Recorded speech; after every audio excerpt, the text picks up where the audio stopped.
Bem, um ano depois de revelar a tragédia que o povo Yanomami estava vivendo, a situação continua muito ruim. O Lula chamou uma reunião com seus ministros para dar um jeito de resolver essa situação e esse é o nosso assunto aqui no Plantão do Meteoro.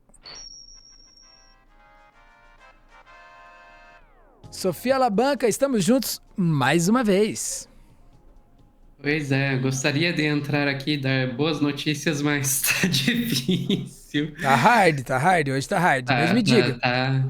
Então, o que a gente tá falando aqui é do caso da terra indígena Yanomami, né, que é a maior terra Maior indígena do do país. país, que a gente já tinha visto lá nos primeiros dias do governo Lula, em janeiro de 2023, foi declarada uma emergência de saúde pública por causa da questão da fome, da malária, do envenenamento dos Yanomami pelo material da mineração, né? Graças a tudo Uhum. isso ao garimpo ilegal. Mercúrio e Houve tudo uma mais. mobilização na época muito grande, foi formada uma força-tarefa, teve ministro, teve até o próprio presidente indo para Roraima para tentar dar uma solução para esse cenário. E agora a gente tem aí o fato de que um ano depois o cenário continua muito ruim. A gente continua com casos de desnutrição, de malária, e o garimpo continua presente, o garimpo ilegal continua presente dentro dessa terra indígena. O Lula, diante disso, fez uma reunião com seus ministros na última terça-feira, dia 9 Uhum. de janeiro. E ele mandou uma mensagem lá para a imprensa durante essa reunião que a gente pode ver. Vamos acompanhar. Então, passado um ano, essa reunião aqui é para a gente fazer um balanço. Se a gente conseguiu cumprir tudo que a gente já decidiu, nós decidimos muita coisa. Não sei se tudo foi decidido. Nessa reunião aqui a gente vai definir se tudo foi decidido. E a gente vai decidir tratar a questão de Roraima e a questão indígena e a questão dos Yanomamis como uma questão de Estado. Entendeu? Nós vamos ter que fazer um esforço ainda maior, utilizar todo o poder que a máquina pública pode ter, porque não é possível que a gente possa perder uma guerra para garimpo ilegal, que a gente possa perder uma guerra para madeireira ilegal, que a gente possa perder uma guerra para pessoas que estão fazendo coisas contra o que a lei determina. Nós temos territórios indígenas demarcados, nós temos que cuidar dela com muito carinho. E essa reunião aqui é para definir, de uma vez por todas, o que o nosso governo vai fazer para evitar que os indígenas brasileiros continuem sendo vítimas de massacre, do vandalismo, da garimpagem e das pessoas que querem invadir as áreas que estão preservadas e que têm dono, que são os indígenas e que não podem ser utilizadas. Nós, temos que fazer um combate muito sério e essa reunião de hoje é para a gente fazer uma revisão do que foi feito ano passado e o que a gente tem que fazer a partir de hoje. Depois dessa reunião, alguém prestará contas a vocês do resultado dessa reunião para que vocês anotem os compromissos que nós vamos assumir a partir dessa reunião. Bem, uma postura resolutiva do Lula aí na reunião ministerial, né? Sim, sim, e uma postura aí é bem assertiva, né? Nós não podemos, não é possível que a gente vá perder uma guerra contra os garimpos e os madeireiros, entre os garimpeiros e os madeireiros ilegais. E, de fato, depois dessa reunião, foi aí passado algumas ações que se pretendem ser tomadas. A gente pode ver lá na AFP. Vamos lá. O governo federal anunciou nesta terça-feira que vai intensificar a luta contra a mineração ilegal e vai manter uma presença permanente das forças de segurança no estado de Roraima para proteger o território indígena Yanomami. O chefe de gabinete do presidente Lula, Rui Costa, anunciou que o governo planeja destinar cerca de 1,2 bilhão de reais em ações para a proteção e segurança do povo Yanomami em 2024, por meio de um plano que será apresentado em 30 dias. O Planalto pretende instalar uma casa de governo em Roraima, que concentrará representantes de órgãos federais para adotar medidas prevendo a retomada do modo de vida e assegurando a proteção dos indígenas. As Forças Armadas foram mobilizadas para remover os garimpeiros em fevereiro do ano passado, mas muitas minas ilegais continuam operando. De acordo com o balanço dos órgãos federais, em 2023 houve 400 operações contra esses grupos ilegais, resultando na apreensão de 600 milhões de reais. Uau!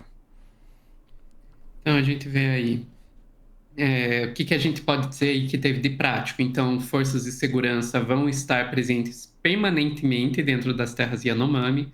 A gente vai ter essa casa de governo aí para também com presença permanente para atuar, e uma destinação de 1,2 bilhão de reais, que pode aí parecer muito dinheiro, mas quando você pensa que 600 milhões já foram recuperados aí com as ações, talvez poderia até ser um pouquinho mais, mas enfim. Agora, tem um probleminha nessa história toda, que a gente está falando aí, ok, então Polícia Federal e Forças Armadas vão estar presentes lá permanentemente. Faltou combinar isso com os militares, que parece que não ficaram muito felizes com essa ideia. O Rubens Valente, lá da agência pública, apurou que os militares desmontaram um posto de suprimento de combustíveis numa das regiões aí da terra indígena que é mais visada pelo garimpo ilegal, a do Palimiu. Então, assim, tipo, o Lula falando, olha, vão estar lá permanentemente. As Forças Armadas dizem, sabe esse posto de suprimento de combustíveis que a gente tem aqui bem no lugar que mais precisa? Vamos tirar.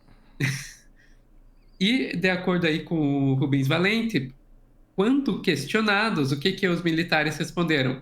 Olha, a nossa prioridade não é essa. A nossa prioridade é o conflito entre Guiana e Venezuela. A gente está indo lá para cima, lá para a fronteira entre os 3 países, e a gente vai manter as nossas forças lá porque a gente está mais preocupado com uma possível guerra que possa estourar ali naquela região do que com manter aí as terras indígenas seguras. Então, é uma história que a gente sabe que houve uma tensão e que na época que houve essa tensão, de fato, houve a deliberação de que seriam mobilizadas as Forças Armadas para ir para a região, mas é uma situação que a gente sabe que deu uma esfriada desde então. A gente tem que ver por quanto tempo que vai aceitar isso aí como uma justificativa para os militares deixarem de cumprir aí com o que está sendo ordem do presidente. Gente, desculpa, como é que era o que o Bolsonaro dizia, que o comandante superior das Forças Armadas é o presidente? O presidente tá mandando. Não, e é uma questão permanente, né? Essa questão dos Yanomamis ali, como já disse o Lula, é uma questão permanente, né? O que está acontecendo na fronteira da Venezuela com a Guiana e a região de Essequibo e tudo mais, não me parece ser um conflito permanente, não me parece ser algo que vai também se esticar muito no tempo, quem sabe, não sei, de qualquer maneira. É um conflito que está se esticando muito no tempo, mas que a tensão aí, a ponto de você pensar que possa estourar uma guerra, não é permanente, né? É um conflito que já tem aí desde o século XIX, quantas vezes que estourou um conflito armado ali nesse mais de um século? É isso que a gente tem que se perguntar, né? Cara, geralmente, então, no fim das contas, ainda tem alguma coisa para os militares fazerem, além de, né, tramar o golpe, pintar um meio-fio ou outro, mas que poderiam realmente estar ajudando aí o Brasil nessas demandas aí, né, cara? Nas demandas indígenas. Então, isso aí também foi algo que foi colocado durante o período eleitoral como uma das prioridades do governo. Até porque a negligência e o jeito como foi tratado o povo Yanomami, toda a questão do garimpo ilegal e das madeireiras, a extração desse extrativismo predatório ilegal, né, nessas áreas de proteção, a gente sentiu essa necessidade de inverter completamente a polaridade de como como que o Estado brasileiro estava vendo esse assunto, né? Pois é, e a gente também tem que lembrar que esse ataque aos indígenas não vem só do garimpo ilegal, né? A gente também está lidando aí com a situação do marco temporal, que é um ataque aí por parte da bancada ruralista, principalmente aos indígenas, que, como disse muito bem a deputada Célia Chacriabá, é um genocídio legislado. Então, a gente tem que ver que existem várias frentes aí que precisam ser enfrentadas se a gente quer evitar aí que a continuidade desse genocídio que vem desde que os primeiros portugueses colocaram o pé aqui nessas terras. Respeitar os povos originários, quem sabe seja uma das coisas que difere a gente deles. E quem sabe seja bom a gente priorizar isso também em algum momento, quem sabe esse seja o melhor. Sofia, muito obrigado pela sua participação em mais um Plantão do Meteoro. Até mais. Até mais. Siga a Lente Vermelha, o Guarriero e o canal do Meteoro. Vamos pra cima. Muito obrigado a todos. Mantenham-se respirando. Quem faz parte da solução tá sempre em maioria. E nunca se esqueça, nunca transe com golpista.